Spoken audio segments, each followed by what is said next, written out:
Hello YouTube, this is BUB'S Comics coming at you with a quick comic haul.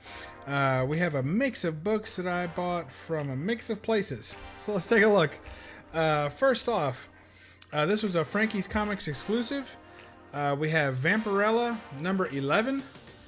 Adam Hughes cover. Look at that. That is killer. And I absolutely love the... Every one of these skeleton things has its own look to it.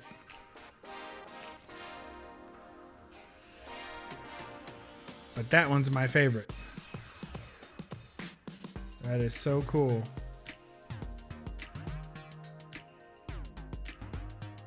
Adam Hughes doing Vampirella. Now you guys know I'm not a huge Vampirella fan.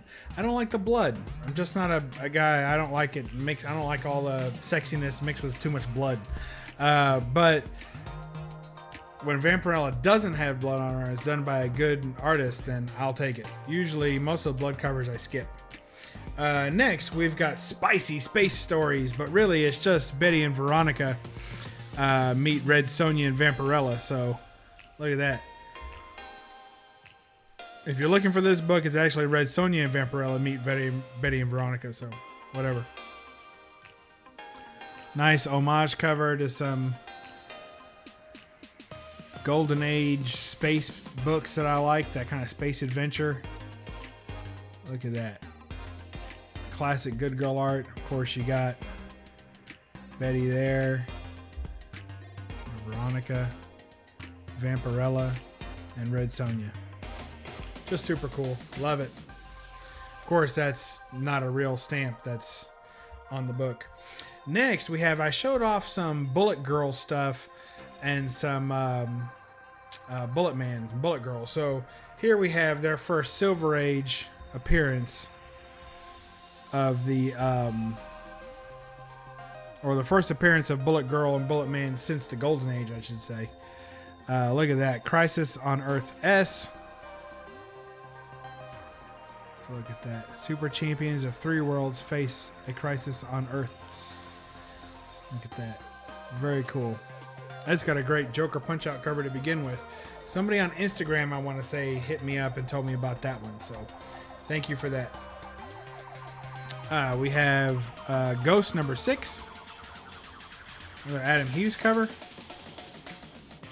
Very cool. Early Adam Hughes books. Always fun to look at. Here is the new Planet Comics that came out. And this is the variant cover. I actually had this one on pre-order. I was waiting for it to come in, and while it was coming in, I got anxious and bought the A cover, which I also like, but I showed it off in a previous haul. But this is more of the Golden Age look for Planet Comics. Has the rivets inside the logo and everything, and the redhead looks good, and the black-haired chick looks good, but that blonde, holy cow! Somebody preferred blondes when they made this cover. Fantastic. Whew. Planet Comics number 1. So that's the new run of Planet Comics. I believe it's volume 5 if you're looking for that kind of stuff. You can't go wrong with Hildebrandt. Here is Star Trek Year 5 number 1. Great Greg Hildebrandt cover. I think it's Greg. It might be his brother, but no, it just says Greg Hildebrandt. Sometimes him and his brother did it. And these were books that were from so this artwork, if it looks kind of familiar to you, they do a lot of movie poster art. So like the original Star Wars movie posters were done by this guy and his brother, so that's why it looks so kind of reminiscent. It's kind of a movie poster type look, so perfect for Star Trek. Looks great. Absolutely love it. That's not a bad story either. It's a little hokey, but it's fun. It's a fun story. Speaking of Star Trek, here is Star Trek versus Transformers. I couldn't pass this up. Great Star Trek Enterprise there coming at you. And it's got the Autobot symbol on it. Very cool. And then, of course, Optimus Prime is there as well. Pulling open for, I assume, the Allspark. That's just too cool, man. I love this. I love this book. It was only $1. I picked it up for $1. I couldn't leave that behind. Here's reprints of, or facsimiles, if you will, of Hulk 182. That's a great story, so I hope you guys picked that up and actually read it. Here's Savage She-Hulk reprint. Of course, I have both these books in the real thing. Oops. Picked up another one of those. Sorry about that, Chief. And here is Phoenix Endsong. That's a nice Greg Land cover. I may have shown that one off too, I think, already. So some of these have some doubles and triples and stuff in them. Oh yeah, here's a Greg Land cover that I picked up on pre-order, but I didn't mean to, in the sense that I hadn't seen it yet. But I figure, hey, you know, Mary Jane, Greg Land, you can't go wrong. I'll go ahead and pick it up pre-order. Man, that cover stinks. I'll be giving this one away. I wouldn't even charge somebody for this book. It's terrible. I hate it. So it's just bad. But I tell you what's not bad, and that is Bad Planet by Dave Stevens. I'm not sure. Help me out if there's any other Dave Stevens lovers in the comments below. Let me know. But I think this might have been Dave Stevens' last work. I don't know if it was his last published work or his last finished work, because those can be different. You know, something can be published after his death that he actually drew 2 years ago, and then they finally ended up using it. But I'm pretty sure that this came out like the month before he died, or within 30 days of when he died, because or within 3 months at least, because it's marked as 08, and I'm pretty sure that he died like in March of 08. So this has to be one of his last works, because he actually drew it in 08. So if he drew it in 08, then that could only mean January of 08 or later. And I'm pretty sure he died somewhere around March of 08. So Dave Stevens giving us one of his last works here in Bad Planet number 6. We'll give you a close-up of that. I like how, you know, everyone's like, oh, he's a good girl artist and everything. But look at that alien, man. That thing's pretty tough, too. I don't think you can say much about that. Look at that. That's fantastic. I love it. Of course, she looks great.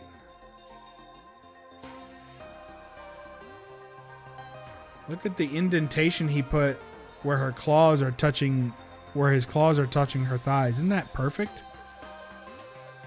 I mean, just some of the best line work in comics by Dave Stevens. Just fantastic.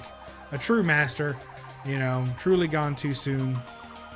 Just amazing. Just an amazing artist. So there you go. Bad Planet number 6.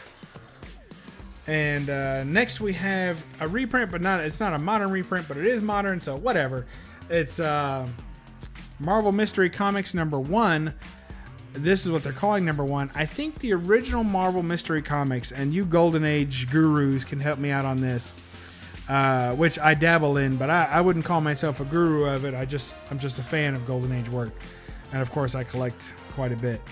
But I think that they went back. This is like 1999 or something like that, and they made this Marvel Mystery Comics. I think the cover is definitely repurposed.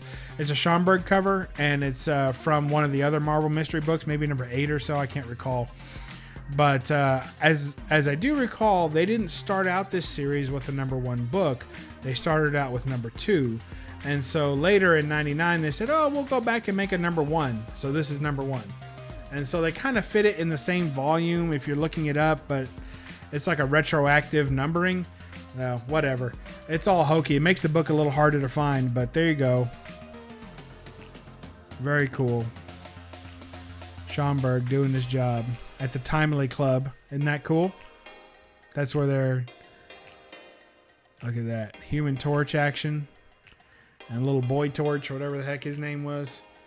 Flame Boy, or Flaming Boy, or something like that.